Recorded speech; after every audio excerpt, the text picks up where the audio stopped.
இலங்கையின் பிரபல தொழிலதிபரும் EAP குழுமத்தின் தலைவருமான கலாநிதி சோமா எதிரிசிங்கவின் இறுதிக்கிரியைகள் இன்று பொரளை மயானத்தில் நடைபெற்றன. கலாநிதி சோமா எதிரிசிங்க தனது 76வது வயதில் இன்று இயற்கை எய்தினார். தொழிலதிபராகவும் சமூக சேவையாளராகவும் திரைப்பட தயாரிப்பாளராகவும் பிரபல்யம் அடைந்திருந்த கலாநிதி சோமா எதிரிசிங்க சிறிது காலம் நோய்வாய்ப்பட்டிருந்தார். கொழும்பு தனியார் வைத்தியசாலையொன்றில் சிகிச்சை பெற்று வந்த அவர் இன்று காலை இயற்கை எய்தினார். இன்று பிற்பகல் வரை சோமா எதிரிசிங்கவின் பூத உடல் பொரளை சுலைமான் டெரஸில் உள்ள அன்னாரின் வீட்டில் மக்கள் அஞ்சலிக்காக வைக்கப்பட்டிருந்தது. பூத உடலுக்கு ஜனாதிபதி மைத்ரிபால சிறிசேன மற்றும் அமைச்சர்கள், பாராளுமன்ற உறுப்பினர்கள் உள்ளிட்ட பலர் அஞ்சலி செலுத்தினர். කාලේ හැටියට සෝමා එදිරිසිංහ මැතිණිය වගේ කෙනෙක් ඇත්තටම වියෝවීම සමාජයට බරපතල පාඩුවක් විදිහටයි මම දකින්නේ.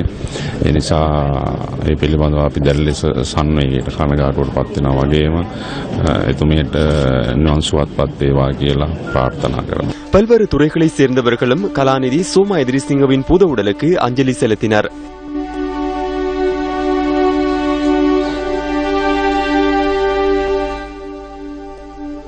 வீட்டில் நடைபெற்ற மத அனுஷ்டானங்களை தொடர்ந்து பூத உடல் பொரளை மயானத்திற்கு இன்று பிற்பகல் எடுத்துச் செல்லப்பட்டது.